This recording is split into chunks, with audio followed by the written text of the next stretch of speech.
especially that Luma. If you see Komorikiri, he's definitely going to look for those. He's definitely going to try to take away opportunities for Dabuz to KO him early, because Dabuz, he does have a lot of great setups when it comes to edge guards. But as long as Komorikiri keeps up the pressure, it's going to be very difficult for Dabuz to be able to set up. You can see those down tilts, and near the edge.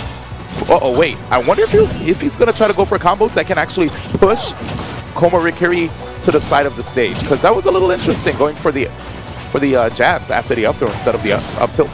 It's only possible, D1. Right now, Komo showcasing exactly why this can be so tough for Rosalina players around the world. I mean, the range that Cloud possesses, it makes it really tough whenever you're a character who needs a little bit of space, a little bit of time to set up your puppet in a way where it's actually going to be impactful for the match. Oh, definitely. And to be a bit more concise when it comes to Dabuz's main goals, not allowing Cloud to use the limit to his advantage, making sure that if he does have it, to knock him off stage, and so that he's burning it with the limit climb hazard recovery, and then afterwards just making sure that he does not get caught by these pressure strings like we see here.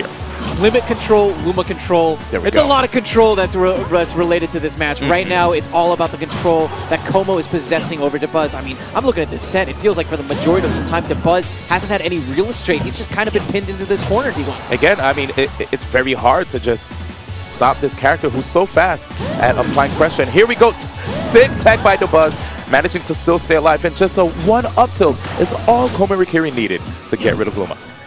It's just so daunting. Again, just such an uphill battle for Dabuz.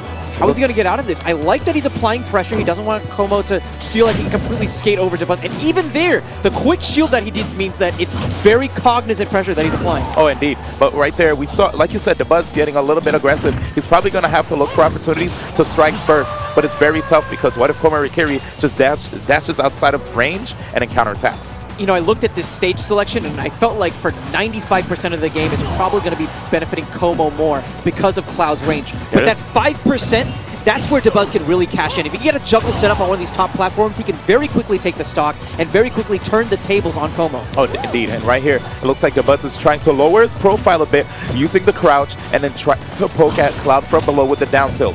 Very smart, as that means that Komorikiri is going to have to be a bit more precise using his back air pressure. Ooh, great tech from Komo. I cannot believe he was able to make that back, but Dabuz snuffs the stock out, gets the up smash.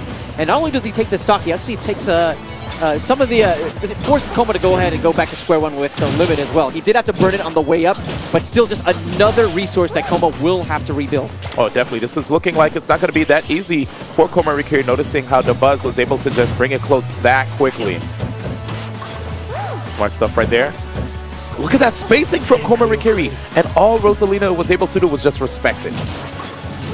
And again, right there, Dabuz getting hit by a high back air. He has to remember to sometimes use that crouch. And the cool thing about Rosalina's crouch as well is that she's actually able to be she's mobile during it. She can inch back and forward. Look at the way that Dabuz is maneuvering Luma to circumvent the hitboxes from Komorikiri. Just the ways that sometimes he'll just stall things out and at the very last second pull Luma back to him. It's amazing. Oh yeah, here it is. Dabuz again, just blocking these back airs. Just waiting. Nice roll right there, but Komorikiri's like, okay, that's cool. I'm going to rinse and repeat. Smart dip, low recovery as well by Komorikiri. And there's the opportunity, gets the dash attack. Great knockback on the Luma. And again, Dabuz in a scenario where he has to recover. You can feel the pressure right now, D1. Ooh, man, Komo, he had the idea. He knew that Dabuz was going to be going for that option. Wow, climb hazard out of nowhere. The stage spike. Komo closing things out against Dabuz. That was a Dragon Ball Z moment of Dragon Ball Z moments. It definitely was. Right there, I saw the power shield, thinking that Komorikiri was able to get the punish. He missed the punish afterwards, but regardless, kept up the pressure and managed to take that stock after that great ledge hop down air, following up from the limit climb hazard that he hit on Dabuz before, prior to that, taking away that first game. Man, I thought Dabuz was about to go for a timeout, but it looks like they were just talking about kind of pick stages. Let's go to game 2, ladies and gentlemen. I want to see stocks drop. There will be stocks.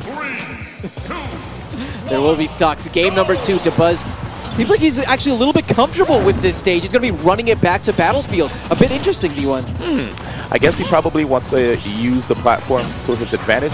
You know, he could definitely hide underneath the platforms, but here's the thing, man. You don't want to deal with Cloud when he has you know, basically on top, right? Look at that.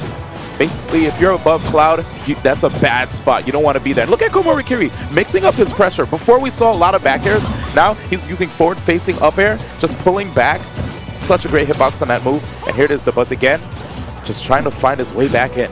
We touched on real estate in the last game. It's still a theme in this one as well. Como just positioning himself in a way where Dabuz just cannot get out of this corner. I like the aggression, though, here on recovery, and actually giving him a shot. Como forced to use limit in a defensive option instead of for offense to close the stock out. Yep, unfortunately for him, he was able to actually punish Luma while getting that. Here it is, seeing if he can get an opportunity to get a little bit of limit. Oh my god, Komorikiri. And just like I said, man, when it comes to recovery, Cloud is so exploitable. Right there, Dabuz took that opportunity to get the lead. He didn't even need Luma for that D1. That was perfect from Dabuz. He's still maintaining this momentum. What in the world is going on here? Is this a completely different game that we're playing? Dabuz right now looks like he might have gotten the download there. He's capitalizing very well here on Komorikiri's mistakes. Como, who opened up very strong here in the second game, right now is actually, he's going to have to bring it back. Having the limit here might give him the opportunity, as we see Dabuz kind of jumping around, leaving himself open. You know, that limit broken cross, that limit broken blade gleam, which maybe didn't impact directly on Dabuz, but it was enough to encircle Luma and momentarily allow Como to start putting on some pressure. Still needs to find a killing blow. Oh, and right there, Komorikiri looking like, yep, he's still pretty much playing from behind. Dabuz in a very good spot here. Resets the situation. Where's the down air? Oh, goes for the climb hazard so high up. Dabuz not expecting it. A really smart way to use the moment to recover actually as offense to throw Dabuz on the back foot, and a great up tilt to take the stock as well. Oh, definitely. And to add on to that, you know, limit climb hazard, having invulnerability frames attached to it allows Komorikiri to be able to be a bit more aggressive when it comes to recovering. Here it is. Tough spot here, but Komorikiri strikes. Exactly, just going underneath the platform with the up airs. Trying to keep the limit, and it looked like he tried to slip underneath Luma. Okay, tough stuff. He has to burn it. But true. And able to make it back just in time. I know you love Marvel. Limit being the X factor here in this match. Oh, definitely. But there's that up smash on Dabuz. I saw that little fist bump. He's fist pump rather. He's really excited seeing the fact that he was able to get that game on Komorikiri. But is he going to be able to recreate that result if they were to go back? I don't think they're able to go back on that stage. Now that both players have won on that stage, we're going to be seeing a different stage here in Game 3, which is definitely going to be a very important one. You know, even though these two players play drastically different characters with drastically different styles, it feels very much like a war of the minds. Both of these folks are known for having their backs up against the wall and keeping calm under pressure, calm under fire. We saw it from Como earlier on in his set against Fatality, where Fatality would start off with such strong openings. I'm convinced that Como, even if he lost that last game, he's not shook here against Dabuz. Oh, he definitely isn't. Look at this. He's still playing his game. He's respecting Luma. He understands that all he has to do is just control Luma, get rid of Luma, force Luma to have to respawn so that he's able to just go for his tried and true.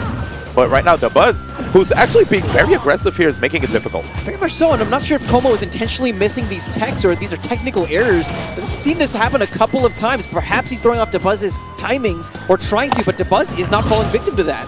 He definitely is, and right now, I'm waiting to see when Komorikiri is able to land a harder punish with his limit to KO Dabuz. We have yet to see a limit cross-slash finish on one of his stocks. You bring up a good point, D1. Right there, the perfect execution of Luma. Just the string of aerials being placed so perfectly. That poor Starbit had nowhere to go. Oh, here it is, tossing him off the stage again. We're seeing him trying to control the limit. He wants him to burn it, but it doesn't look like he's threatening him to burn the double jump. Not quite yet. You know, the increased mobility that Como has with that limit charge, the slight buff on all of those statistics. Tried to take out Luma, not quite enough percentage for that F-tilt to really beat the money, but the blade beam, limit broken, more than enough to do the job. Yep, and you could probably see why we see Komorikiri is trying to keep the limit. He's being very... He's keeping it mainly for the blade beam, right? He wants to be able to get rid of the Luma. Down smash from Dabuz. Gives him a little bit of breathing room, gets him out of the corner just for that moment. He feels like he's been stuck on his own yard line. Wow, Como! Such a risky maneuver right there because he could have gotten hit by the up smash, but he gracefully jumped right over it.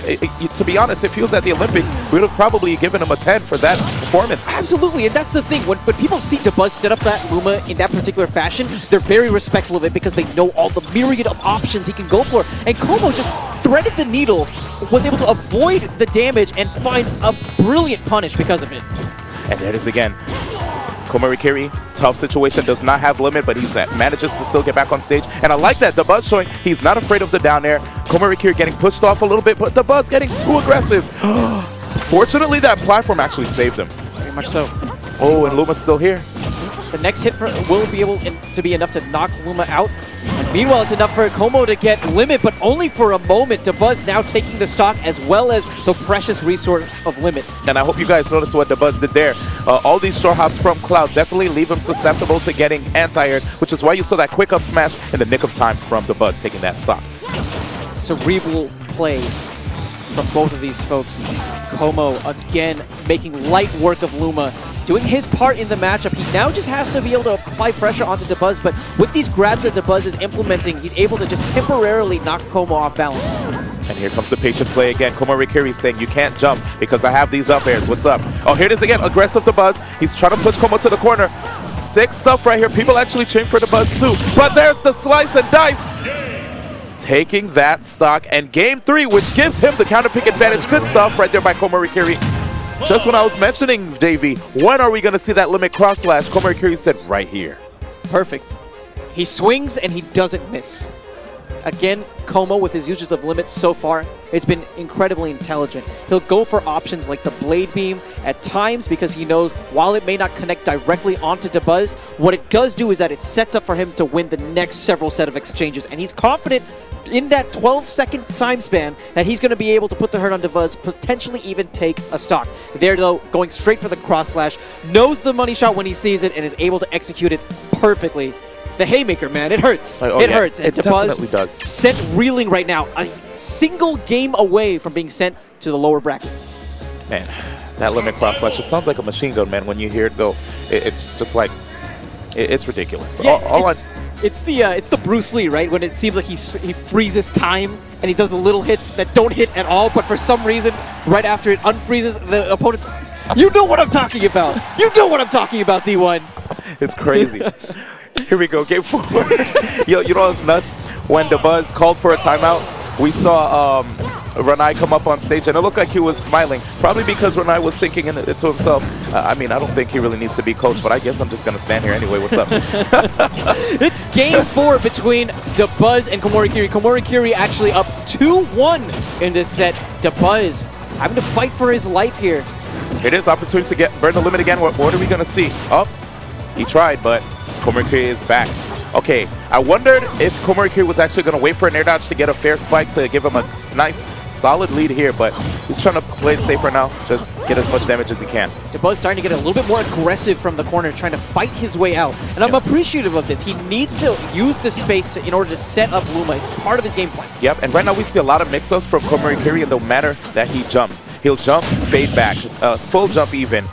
Just mixing it up every time because he realized if he keeps short hopping in front of Dabuz and staying in a range where Dabuz is able to get an up smash, he's going to be in trouble. Dabuz not going to allow Como to just charge up that limit for free.